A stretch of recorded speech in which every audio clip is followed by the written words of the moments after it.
I have been buying a lot of art books since I got serious about art a couple years ago, but some of the ones that were the most useful to me are actually available for free online. If it's your first time here, welcome. My name is Julie. In this channel I share my artistic journey and it is very influenced by Art Nouveau, so if you're an Art Nouveau or an arts and crafts lover, definitely stick until the end of this one. I am going to refer to my notes today because I don't want to mess up the authors or the publication dates, so if you see me looking down, that's what I am looking at. If you are into ink and ink drawing, the first one you definitely want to download it. It is Rendering in Pen and Ink by Arthur L. Guptill, published in 1937. The link I am going to put in the description below, because for all of these books I am going to put the link in the description for the free PDF that you can download, as well as the paperback, if there is a good paperback available, in case you want to have one. So the link I am going to put is the link of the 60th anniversary. Wow, can't pronounce it.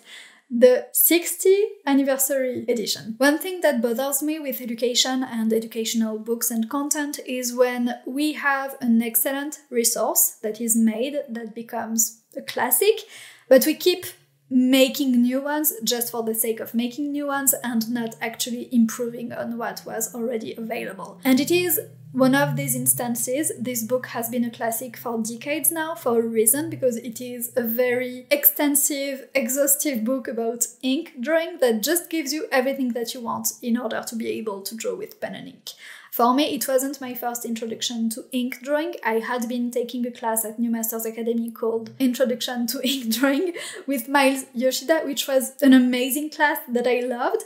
And because I had taken this class before, when I read the book, I was able to appreciate the content. You can find a ton of modern books about drawing with pen and ink, but I don't think any modern book is going to really add to what you can find in this one. And it is available for free, so if you're interested in ink drawing and hatching, you should definitely start with this one before you buy any other book. Recently, I have been drawing with ink a lot, making master studies from a book that I am going to tell you about later.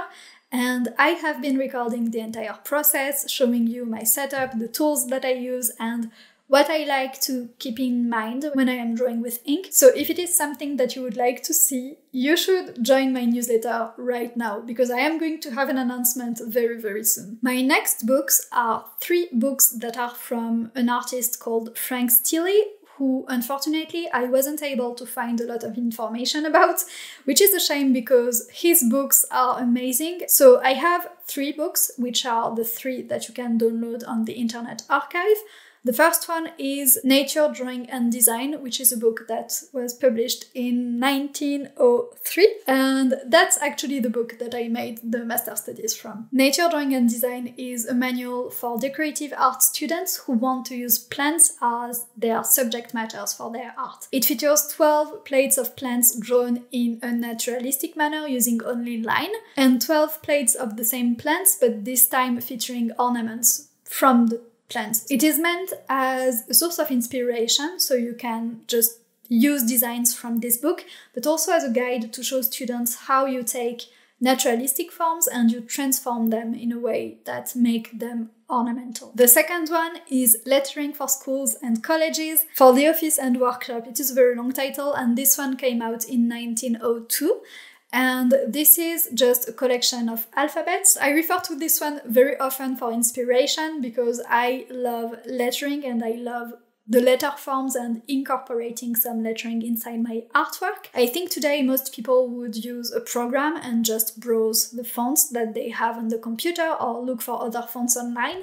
But I prefer to use old school resources because, one thing, they are pre-copyright, so no problem there, but also since fewer people do this, I think it is just a little bit different from what you would see everywhere else. So yeah, that's just a tip for me and another reason why I love pre-copyright books so much. And the third one I have from Frank Steeley is The New Art of Geometry or Geometrical Drawing Applied to Design, and this one is actually the first one that came out, and it was in 1901. And it is the latest that I discovered for some reason, but it is super useful if you love ornamentation, geometric frames, if you want to incorporate any kind of geometrical elements inside your art. Think about Alphonse Mucha's designs and these beautiful frames that you have around his figures. If you want to be able to do anything like that, you just can't escape geometry, and I believe that being able to do it the old school way with a compass and a pencil and a pen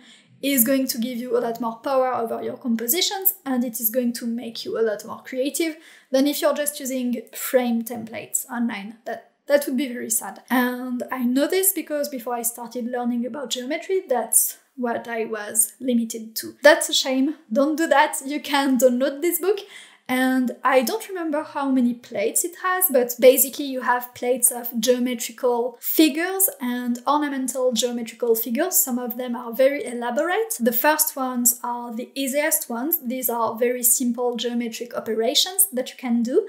And as you progress through the book, they get more and more complex and organized by themes, if that makes sense. So if you're very new to geometry, I recommend that you use it really as a manual and start from the beginning of the book and try to read the instructions, look at the figure, and try to follow along before you move on to more complex frames and geometric figures, because it is going to build on the skills that you need from the earlier plates. For the arts and crafts, there is one book that I didn't know about until recently that is an absolute classic of the arts and crafts movements that William Morris was familiar with and many other artists from this time period knew very well, and it is The Grammar of Ornament by Owen Jones. This one came out in 1856, and you can actually buy a good print today. I have it in printed version because I wanted to have a nice reproduction of the original plates, but you can also download it for free online, so I will link both of these below. This book is an attempt at defining the characteristics of ornaments and what makes major ornamental styles from different cultures and civilizations distinct, if that makes sense. The plates are very good.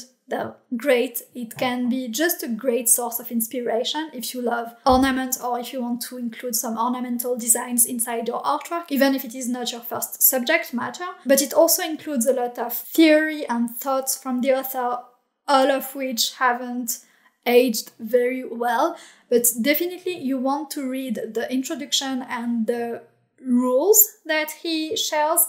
This is very interesting whether you want to follow these rules or not, because it is going to show you exactly how the artists from this time period were thinking when they were making ornamental designs. Personally, I didn't enjoy the text very much for this book because I read another one, which is Principles of Decorative Design by Christopher Dresser, also an English artist, and this one came out in 1817. Let me check. Yeah, 1817.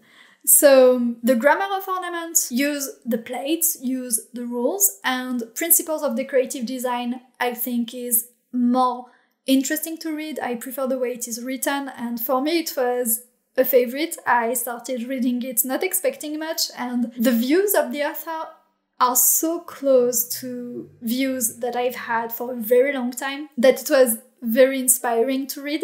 It is a lot more focused on theory than the Grammar of Ornament, that is more around the plates. Principles of Decorative Design is just what the name suggests. The author is giving you the principles that he believes to be true, and I mostly agree with him, but that's personal opinion. And if you've read the Grammar of Ornament before, you're going to be familiar with some of the rules, especially about color, because it's the same ideas that come back. I have 3 books about Art Nouveau to recommend you. So the arts and crafts movements was from the end of the 19th century, early 20th in England, and Art Nouveau was mostly in Belgium and in France and slightly after that. I am not an expert on this, but just to give you some context, we are a few years later and we are mostly in French-speaking countries. For this reason, these books are in French. The first one that I want to recommend you has a translation, I believe, because I've seen an English title. So the French title is La Plante et ses applications ornementales by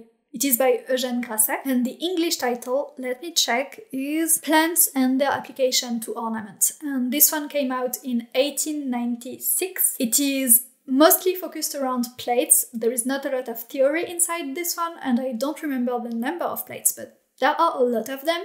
It is the same principle as Nature Drawing and Design by Frank Steeley, in the sense that you first get a plate with the plant drawn in a naturalistic manner, and then you get a plate with a few ornaments derived from the plant. The difference with this one is that it is fully in color, so you get colored ornamental plates, and you also get a better sense of what kind of craft the ornaments are meant for. Some of them obviously look like stained glass, others look like other things. But yeah, it is very different in style if you have these two books, but very interesting to have both of them. The other two are from Maurice Pillard-Verneuil, who was a student of Eugène Grasset. The first one is Étude de la Plante, so study of plants, and I love this one for the theory of it. So it is not a collection of plates with just a foreword, it is really a book that gives you principles of decorative design, especially when you are using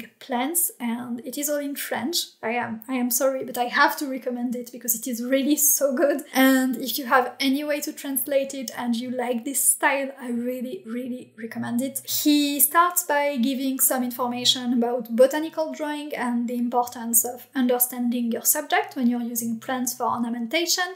And then he goes into principles of decorative design and principles specifically for different art industries. So I believe it is Étude de la plante et ses applications aux différentes industries d'art, so study of the plant and its applications to different art craft industries. So you get stained glass, you get wallpaper, you get stamp, maybe it's just called pochoir, but it's a great one. And the other one from the same author was actually published earlier. It is L'animal dans la décoration, so the animal in decoration, published in 1897.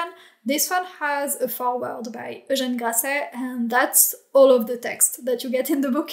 It is mostly plates, so even if you don't speak French or you don't want to bother translating, it is going to be useful for you as a source of inspiration. It has a ton of plates and the designs are just amazing. These books have made a massive difference in my art journey and helping me figure out how to make the kind of art that I love. And I made a video about how I've been using them in order to find my style. So I am going to leave a link right now, you should definitely check it out.